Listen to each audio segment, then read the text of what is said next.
As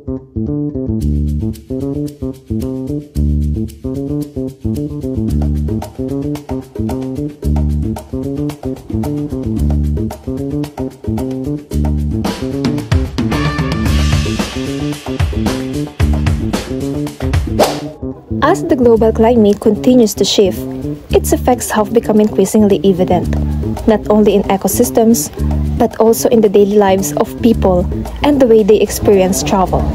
Tourism, an essential element of many local economies, now faces climate challenges. This documentary vlog explores 3 prominent destinations in southern Luzon: Camay ni Jesus, Bukid Amara, and Taytay Falls, and to examine how climate change is reshaping tourism and how communities are responding through adaptation.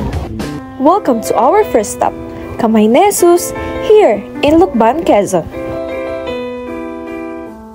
This place is famous for its giant statue of Jesus, which stands at 50 feet tall. You can literally see it from far away. To get to the top, you have to climb over 300 steps. It's a bit of a workout, but every step feels meaningful, especially when you are surrounded by people praying or just quietly reflecting. Once you reach the top, there's a peaceful chapel and an amazing view of Lucban. It's the kind of place where you just want to take a deep breath and be in the moment. Whether you're here for spiritual reasons or just curious to explore, Camay ni Jesus offers a unique experience that really touches the heart. That was Camay ni Jesus, breathtaking views, peaceful atmosphere, and truly a place of faith and reflection. However, while more and more pilgrims and tourists continue to visit this sacred destination, is also starting to face some real challenges, and one of them is the impact of climate change.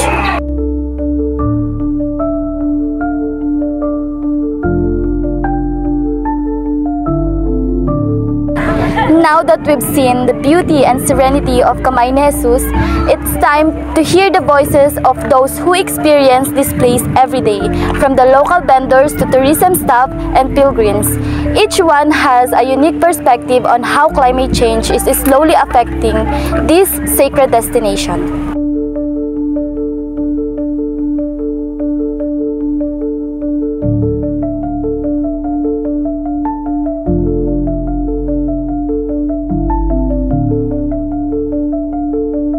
Ngayon, maghanap tayo ng mga taong maaaring natin makausap so we can better understand how they are experiencing the effects of climate change.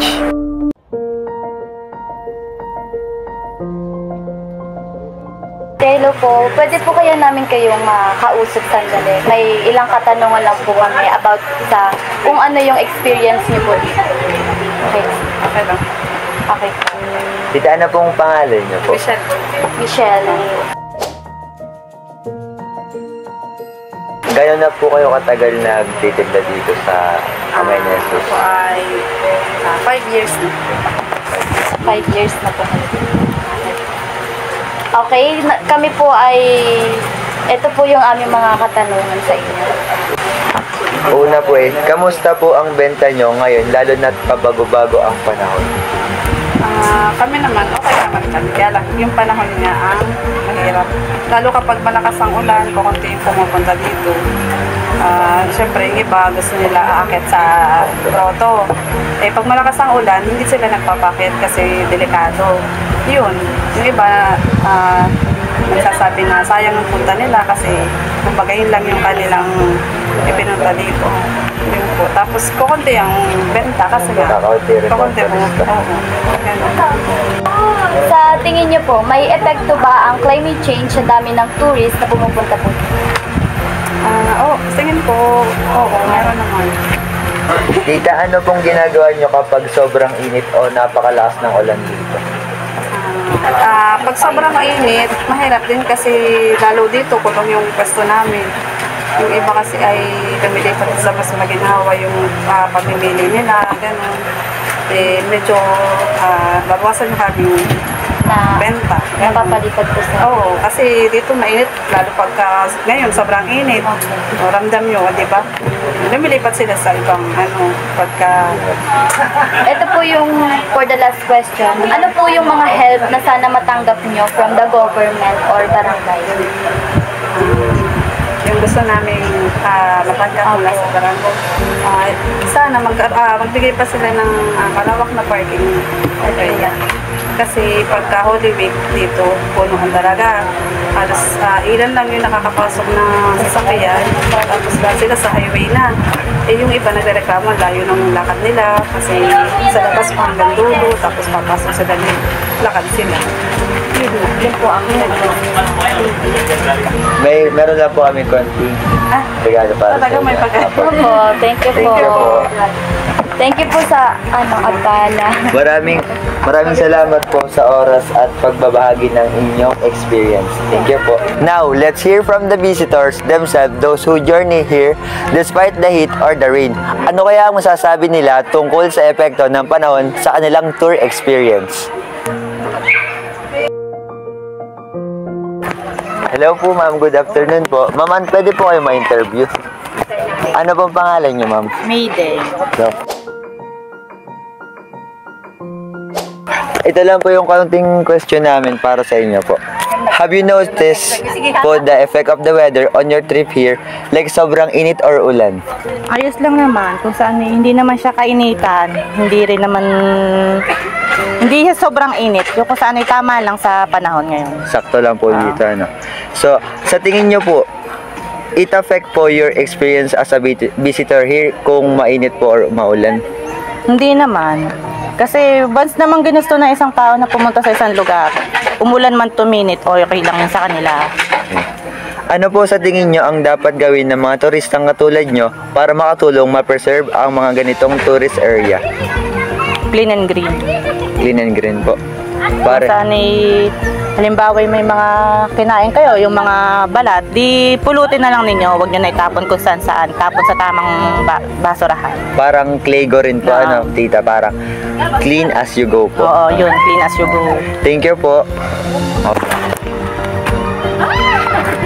So, thank you po, tita, para sa pagiging token of appreciation po namin. Sana po tanggapin nyo. Thank you po. Salamat sa akin pala. Thank you! Thank you po. The voices we heard reflect a shared commitment to preserve Kamay ni Jesus not just as a place of prayer, but as a symbol of faith, standing strong against the test of time and climate. After exploring the spiritual heights of Kamay ni Jesus, our next destination takes us to Bukid Amara, a popular agritourism spot where visitors connect with nature and learn about sustainable farming. But how is climate change affecting life on this farm? Bukid Amara is not just a place for selfies and scenic views. It also serves as a venue for farm education, sustainable tourism, and connecting people to the beauty of nature. But with the increasing unpredictability of the weather, how are farms like this coping? And what does it mean for ecotourism when nature itself is being challenged by climate change?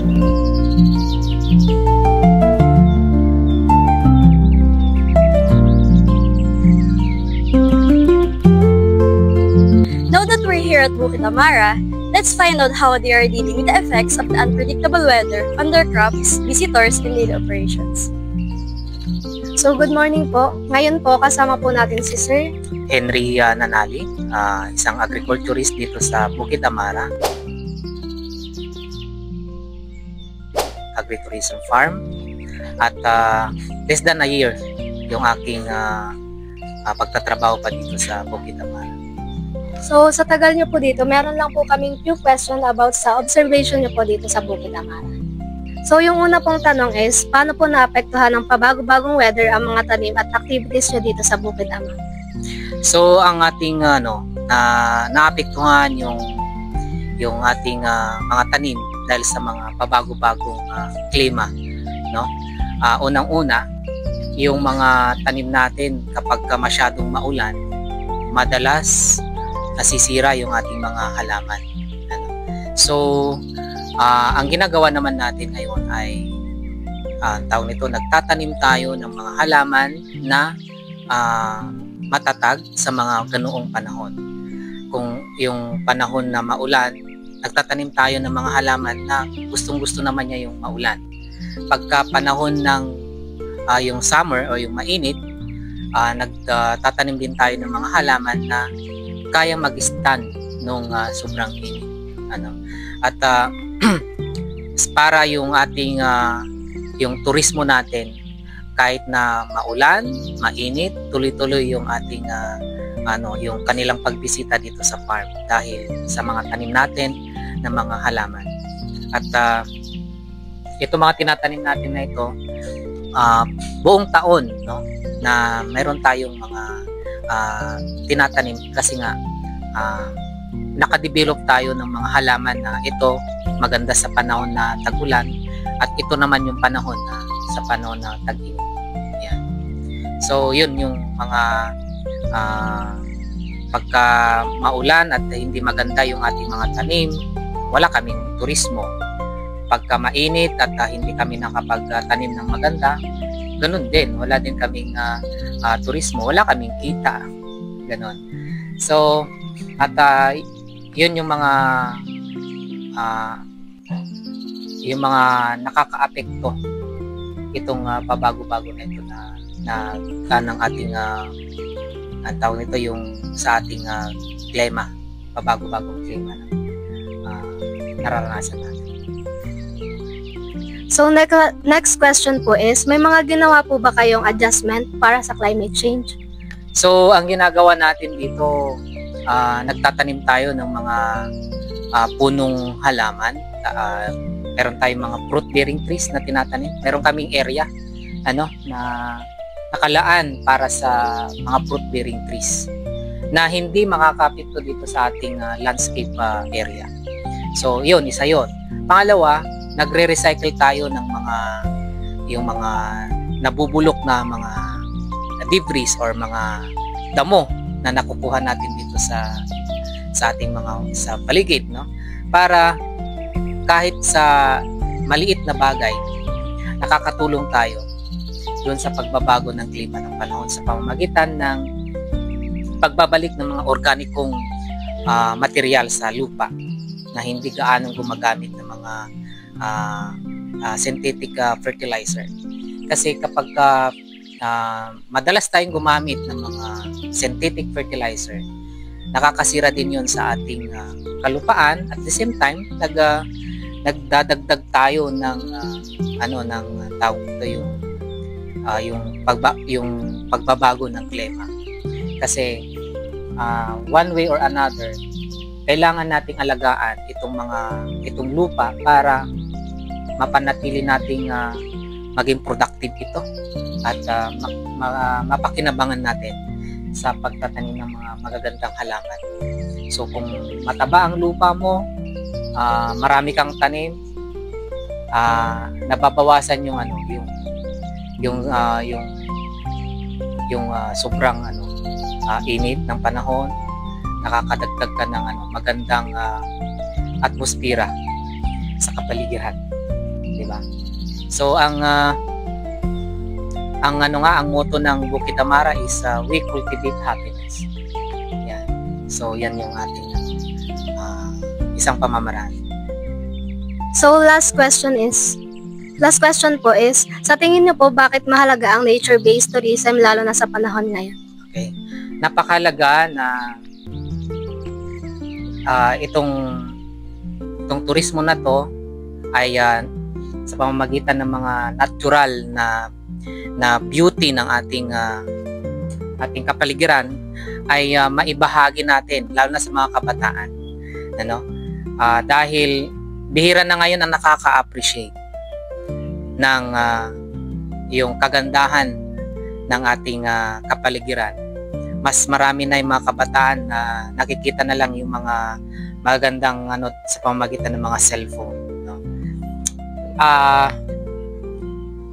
Pag yung mga tao na galing sa mga cities, pagka sila yung mga bisita namin dito, they are amazed kasi nakikita nila yung yung kagandahan ng ating yung kapaligiran natin, yung ating bukid, no?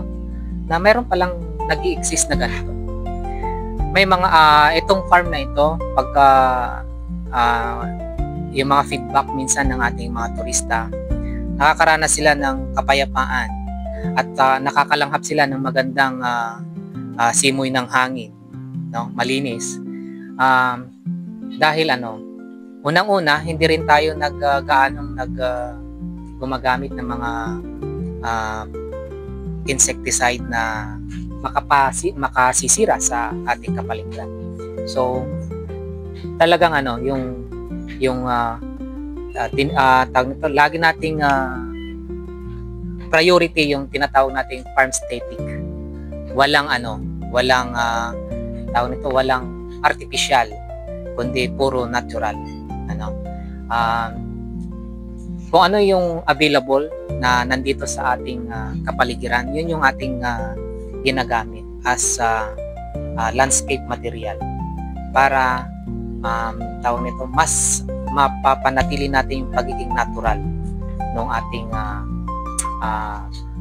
landscape, yung ating ginagawa dito sa farm.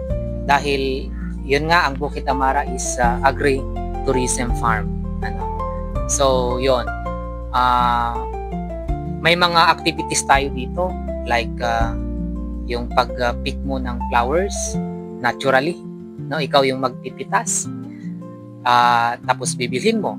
Mayroon tayong mga vegetable picking like yung aming Japanese melon, no? So ito yung mga activities na namimiss ng mga kabataan. Pagka naranasan ng mga kabataan yung ganoong activities, nakakapagbigay ng kagalakan sa kanila.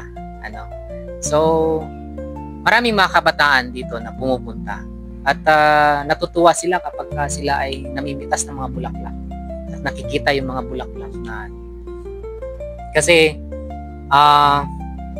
ang kagalakan, yung joy na sinasabi, hindi yan basta-basta nabibili.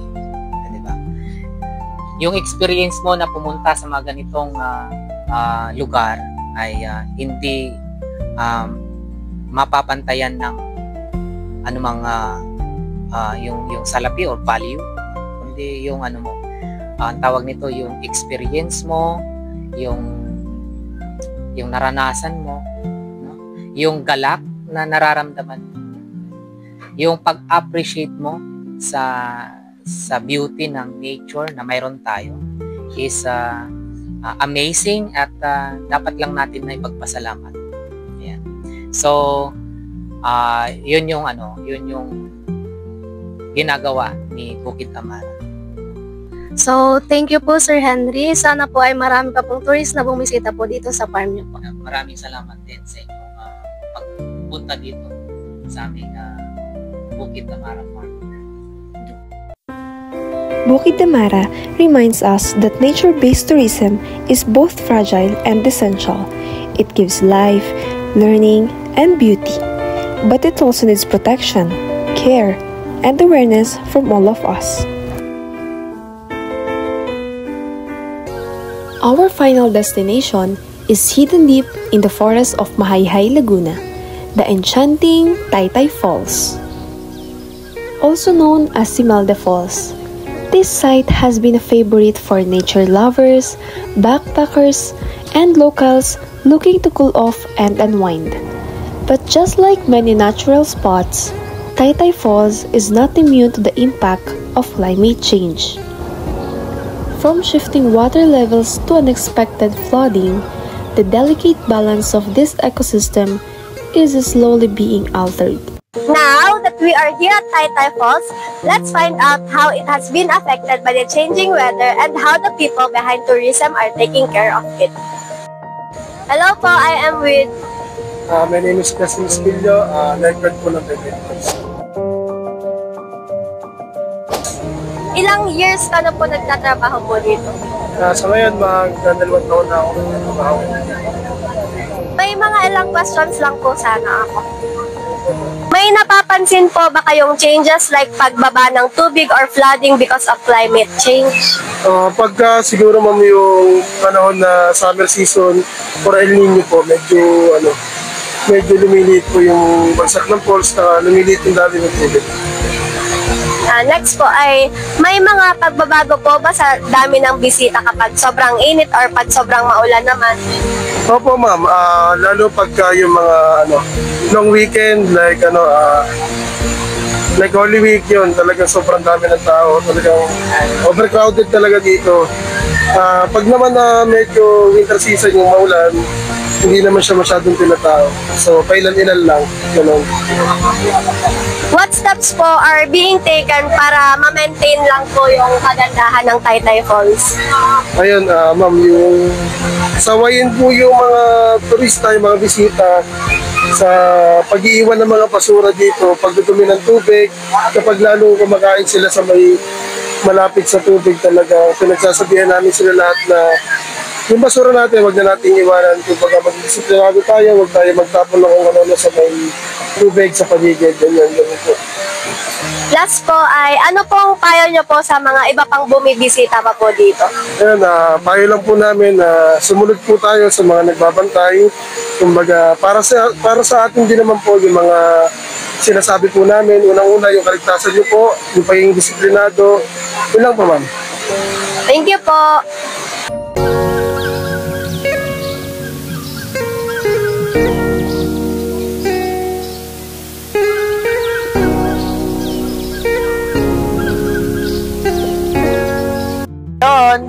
Tingnan naman natin kung paano naapektuhan ang hanap buhay ng mga local vendors dito sa paligid ng falls.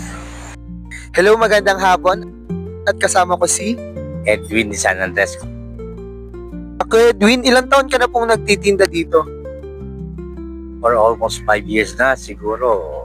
Kuya Edwin, kamusta po ang sales ninyo kapag pabago-bago ang panahon? Kasi ngayon ang nangyayari yung climate change ang nangyayari sa atin. May init, minsan uulan, unexpected talaga yung ulan. Pero okay naman ang benta. Pag maraming tao, maraming benta. Pag kukunting tao, walang benta. Ito po yung second na tanong. Sa tingin nyo po, naapektuhan ng kita dahil sa climate change? Totoo po yan. Kasi po sa totoo lang, nakadepende po kami dito. Katulad nga po dito, tourist spot po ito. Once na umulan po dito, kukunti ang taong darating. Yan po ang pinakamahirap naming nararanasan. Once na umulan, nag-fog, worse po ang benta namin. So, ganito po Kuya Edwin, ano po ang ginagawa nyo para makasabay sa mga pagbabago-bago ng panahon? So, nag-a-adapt na lang kami at least ginagawa namin yung mga makakaya namin para at least matugunan namin yung halimbawa, umulan ngayon, diretso pa rin kami. Yung ganun, basta diretso lang. Maraming salamat po Edwin sa pag-anyaya niyo sa pagsagot ng Taytay Falls show us how climate change is no longer a distant concern. It's already reaching even the most hidden paradises. And the people here, just like in Camay na Jesus and Bukid Amara, are learning to adopt and protect what they love. 3 places, 3 different kinds of beauty, 1 shared challenge. Climate change is transforming the way we travel, and more importantly, the way communities live and survive. But through resilience, awareness, and shared responsibility, there is hope. We're all part of this change, and each of us has a role in preserving the places we love. Thank you for being part of this journey. We hope you've learned something and gained awareness about the challenges faced by local communities and these beautiful places. Let's all do our part to protect them. This has been Echoes of Paradise, a call to protect, preserve, and adopt.